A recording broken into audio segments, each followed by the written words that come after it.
Luego, por mucho que he obtenido la predicción de forma deductiva, de la forma de conocimiento más rigurosa, cuando compruebo que se cumple la expectación, la predicción que yo había dicho, no obtengo un conocimiento objetivo. Obtengo un conocimiento, obtengo una mayor seguridad en las premisas que tenía, pero no el conocimiento objetivo que yo estaba buscando. Cuando obtengo el único conocimiento objetivo que yo puedo obtener, objetivo con negrita y mayúsculas, es decir, el objetivo de verdad, el independiente del observador, el único conocimiento objetivo que yo puedo obtener es cuando demuestro que la hipótesis era falsa. Cuando demuestro que a Pablo no le gusta la sidra, entonces he demostrado que alguna de las dos premisas era falsa. Y eso sí es una ganancia de conocimiento objetivo, que me lleva a la necesidad de plantearme una nueva hipótesis de trabajo completa, porque lo que yo creía en todo mi esquema mental ha fallado. ¿Vale? Esta es la forma real en la que, mediante el procedimiento científico, se puede obtener un conocimiento objetivo. Y de ahí la obsesión de Peters de que la ecología pasara a generar predicciones capaces de ser demostradas como falsas, ¿no? Porque de otra manera nos mantenemos en generación de hipótesis formales únicamente, que se validan de forma muy inespecífica por inducción o abducción, que parecen razonables, que coinciden con las observaciones previas y que no nos aportan realmente un conocimiento nuevo que sea verdaderamente objetivo. ¿Vale? Eh, Esto está muy bien, pero es como la definición de ecosistema de Margalef. Esto está muy bien, pero luego llega el mundo real. Según este esquema, lo que buscamos los científicos es demostrar que una hipótesis es falsa. Y ahora vamos al mundo real. Yo voy al Ministerio de Educación y Ciencia o al Ministerio de Ciencia a secas y le digo, tengo un proyecto para demostrar que esto es falso. Y me dicen, bueno, pues no te lo vamos a pagar porque lo que queremos es generar nuevos conocimientos que sean útiles. Y esto no nos ayuda demasiado. Obtengo un resultado negativo en un experimento y entonces eso produce un conocimiento objetivo muy potente y voy e intento publicarlo y me dicen, bueno, pues no lo queremos publicar porque no aporta nada, lo que queremos es nuevos conocimientos. Entonces, en el mundo científico real, en el mundo de los científicos, porque la ciencia significa muchas cosas, es un método, pero también es una comunidad. La comunidad tiene sus reglas y una de sus reglas es que nos interesan las cosas nuevas, interesantes, las ideas que generan nuevas ideas, que nos hacen avanzar. Eh, y por tanto nos suelen interesar y gustar más los resultados positivos. Y por tanto esto no siempre se aplica en la realidad del mundo real. Lo que sí es muy importante, por tanto, no es tanto esa obsesión por el conocimiento científico objetivo, eh, sino que aseguremos que el proceso científico que hemos utilizado es objetivo y riguroso. Es decir, no tanto el auténtico conocimiento de la verdad del mundo, como la obtención de un conocimiento por un proceso que se llama insesgado, un proceso científico reglado y objetivo. Eso es lo que pretende Peters, eso es lo que pretende una ecología predictiva y eso es lo que yo creo que es muy importante que tengáis claro desde el principio, a distinguir estas dos cosas, ¿no? Ya digo que no tengo mucho tiempo de extenderme en ello. Básicamente lo que intento aquí es sembrar la duda de si tenéis claro lo que es la ciencia, cómo funciona y por qué es importante eh, eh, desarrollarla de una cierta manera. Os recomiendo una herramienta que es muy útil. Creo que luego os recomendaré 3 libros que realmente están muy bien. Pero hay este curso de Coursera, de la plataforma Coursera, de cursos universitarios online, gratuitos. Este es gratuito totalmente. Si quieres obtener un diploma tienes que pagar una cantidad menor, pero si no, puedes cursarlo de forma gratuita. Sobre filosofía de la ciencia de la Universidad de Pensilvania.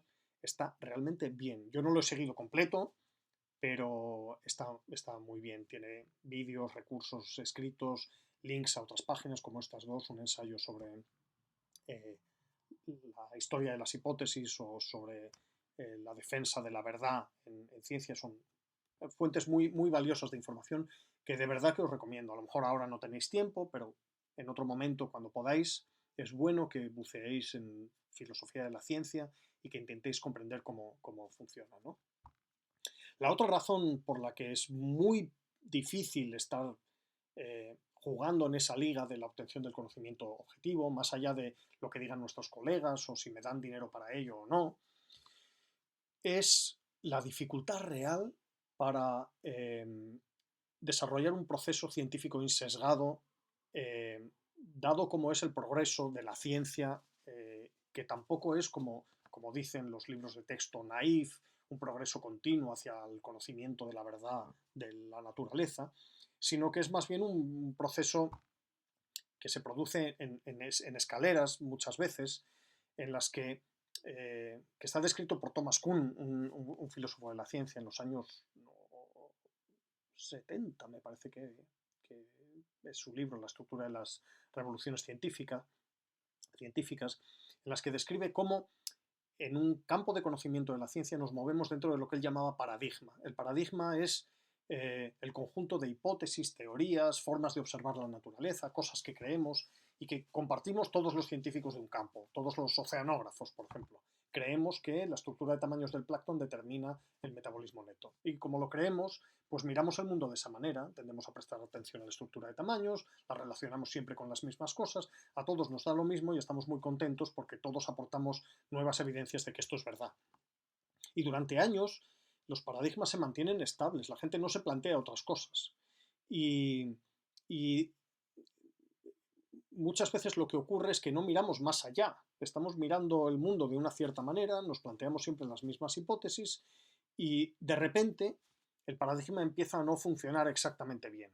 Y lo que suele ocurrir es que, bueno, cuando se encuentran evidencias de que no funciona bien, el grupo de científicos estándar las considera irrelevantes. Bueno, son casos excepcionales que no coinciden con la verdad. Cuando se siguen acumulando evidencias, pues se consideran ataques al conocimiento verdadero y por tanto se pone un poco más de énfasis en rebatir esas cosas. Y finalmente, cuando ya las cosas no se sostienen, se acaba diciendo, ya, yo ya lo sabía desde siempre, yo ya sabía que esto no era así, sino que era de la nueva manera que siempre ha coincidido con la forma en la que yo pensaba. Pero no es así. Lo que se ha producido es un cambio en la forma de ver el mundo que nos lleva a ver las cosas de una forma completamente nueva y a partir de ahí explota una nueva forma una nueva era en ese campo de conocimiento en el que se desarrollan nuevas hipótesis que van mejorando. Es decir, no es un crecimiento lineal en el que todos nos ayudamos y el conocimiento de uno sirve para que se apoye el siguiente y vamos escalando hacia arriba, sino que nos mantenemos confortables en una forma de ver el mundo hasta que se nos rompe y entonces subimos a la siguiente porque alguien ha venido con una idea nueva, ¿no? Hay esos cambios en la forma de ver el mundo, que es como esto de la Gestalt, he puesto ahí el dibujo ese del pato o el conejo, uno ve el pato durante mucho rato y de repente le dicen, no, pero si hay un conejo, y a partir de ese momento ves el conejo y dejas de ver el pato a lo mejor. Pues en la ciencia pasa lo mismo.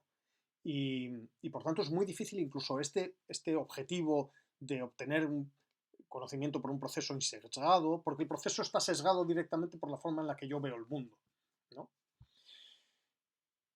Hay otra razón por la que a veces se está abandonando en cierta manera esa búsqueda del proceso sesgado y se relaciona con la obtención de patrones a partir de grandes datos. La era del Big Data está aquí y la era del Big Data no se basa en obtener, eh, eh, en poner a prueba hipótesis que yo tenía previamente, sino en coger los datos, analizarlos y que aparezcan cosas que yo no sabía ni que estaban allí.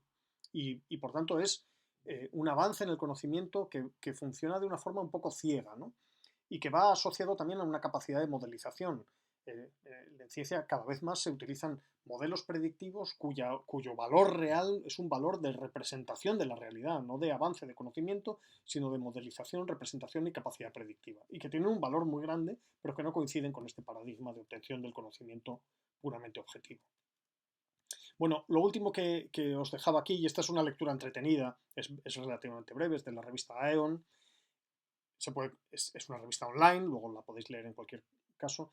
Es un artículo que refleja muy bien, está lejos de la ecología, es sobre lingüística y refleja muy bien cómo procede el mundo científico a la hora de cambiar ideas.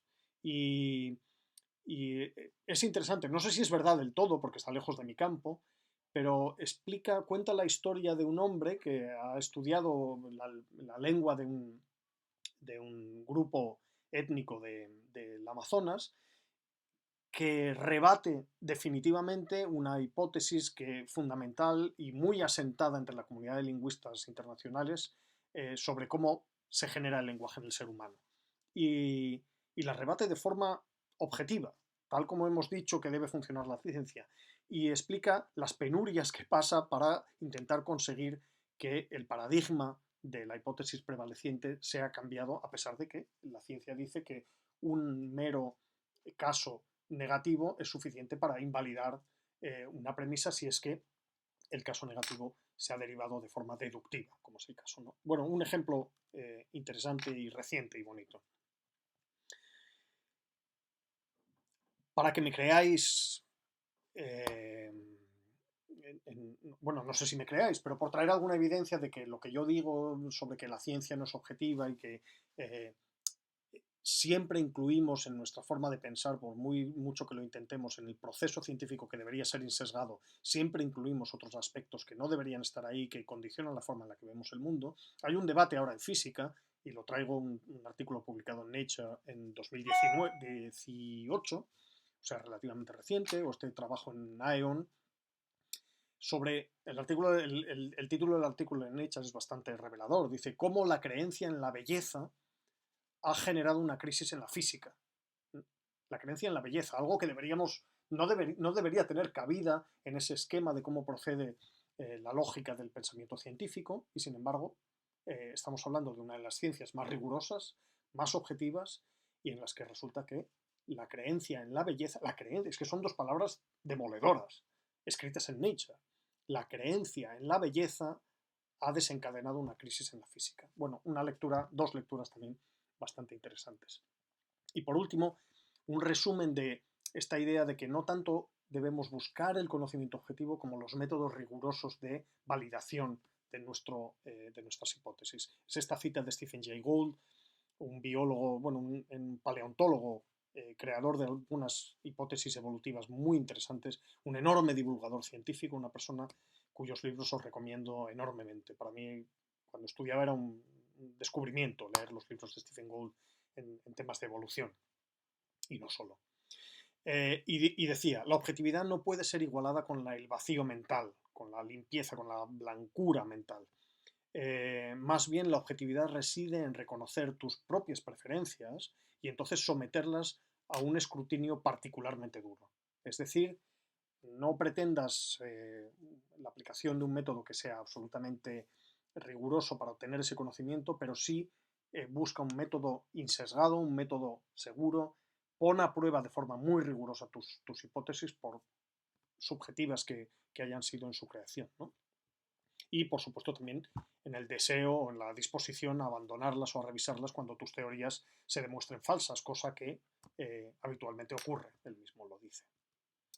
Bien, libros que recomiendo si os interesa, y si no también, creo que es una buena recomendación que leáis algo sobre filosofía de la ciencia. El título del primero, que es esa cosa llamada ciencia, es espantoso, pero el libro es bueno, es muy bueno.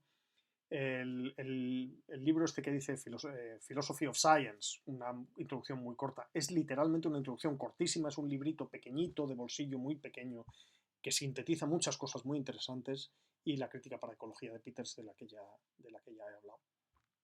Tema importante, en cualquier momento que tengáis ganas e interés y no encontréis cosas, pues hablad con nosotros, con los profesores, que para eso estamos, para ayudaros en lo que sea, pero mi recomendación es que no lo abandonéis a lo largo de vuestros estudios.